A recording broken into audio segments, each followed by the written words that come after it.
वो ठगी करने में माहिर एक शातिर खिलाड़ी है और अपनी पहचान छुपाए हुए एक अमीर घर का लड़का है। साथ रहने के 10वें दिन उन दोनों को एक दूसरे के वॉलेट में कुछ ऐसा मिला जिसे देखकर वे दंग रह गए। दोनों के पास बिल्कुल एक जैसा नकली पहचान पत्र था। आलीशान अपार्टमेंट में एक सड़ी गली लाश मिलती है। रात के 3 बजे किसी ने जानबूझकर फायर अलार्म बजा दिया और फिर धीरे धीरे वहाँ भीड़ जमा हो गई। वहाँ रहने वालों ने पुलिस को बताया कि कमरा नंबर 404 से बदबू आ रही है और ये किसी जानवर की नहीं लग रही। पुलिस वालों ने दरवाजा खटखटाया पर अंदर से कोई आवाज नहीं आई, इसलिए वे जबरदस्ती अंदर नहीं घुसे। वे इस केस के इंचार्ज मई और कबीर का इंतजार करने लगे। मई दूरबीन से खिड़कियों की जांच कर रही थी। जब वो कमरा नंबर 404 को देख रही थी तो उसे अचानक नीचे की खिड़की पर एक साया दिखाई दिया। जब उसने दोबारा गौर से देखना चाहा तो वो साया पलक झपकते ही गायब हो गया। मैनेजर ने बताया कि कमरा नंबर 404 एजेंट के जरिए किराए पर दिया जाता है और वहाँ किराएदार अक्सर बदलते रहते हैं। मई जैसे ही हॉल के अंदर गई उसे जमीन पर फायर अलार्म के कांच के टुकड़े बिखरे हुए दिखाई दिए। अलार्म के पीछे एक कमरा था जहाँ रहने वालों की अलमारियां और एक बहुत बड़ा कूड़ेदान रखा हुआ था। कमरा नंबर 404 के दरवाजे पर बदबू इतनी तेज थी कि वहाँ खड़ा होना भी मुश्किल था। इसी बीच कबीर भी पार्किंग की जांच पूरी करके कमरा नंबर 404 के पास पहुंच गया। वो पुलिस वालों के साथ कमरे के अंदर घुसा। वहाँ मेज पर रखे फूल पूरी तरह सड़ चुके थे। खाने की मेज पर खराब हो चुका खाना पड़ा था और पास की एक कुर्सी पर हरे रंग का कोट टंगा था। उस कोट की जेब में माचिस की एक डिब्बी थी। पूरा कमरा बहुत ही ज्यादा बिखरा हुआ था। जैसे जैसे वे आगे बढ़े बदबू और भी तेज होती गई। आखिर में कबीर और मई बाथरूम के अंदर गए। बाथटब में एक बहुत पुरानी और सड़ी गली लाश पड़ी थी। आखिर ये लावारिस लाश किसकी हो सकती है?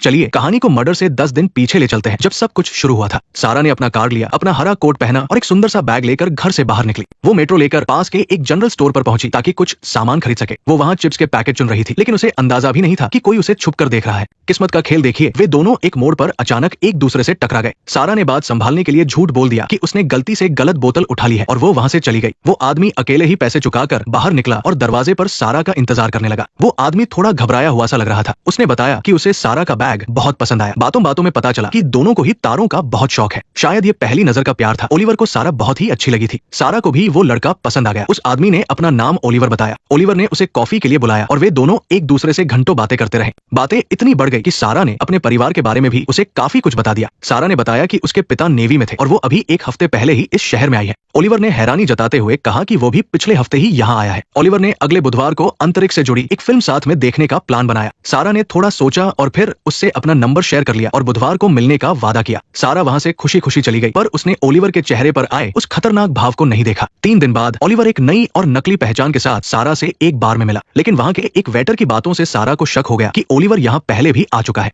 इसका मतलब था कि वो शहर में नया नहीं था। पकड़े जाने पर ओलिवर को काफी शर्मिंदगी महसूस हुई, पर ओलिवर ने सफाई दी कि वह इस मुलाकात को बहुत ही यादगार और खास बनाना चाहता था। उसने कहा कि शायद घबराहट की वजह से उसने ये सब झूठ बोला। साइलेंस। सारा ने उसकी बातों पर यकीन कर लिया और ज्यादा सवाल नहीं किए। तभी ओलिवर वहाँ से उठा। उसने चुपके से एक डॉक्टर को फोन लगाया और कहा कि अगर उसे मदद नहीं मिली तो उसे समस्या हो सकती है। पास ही खड़ी एक सुनहरे बालों वाली लड़की ने उसकी ये सारी बातें सुन ली। इधर सारा भी चुप नहीं बैठी थी। उसने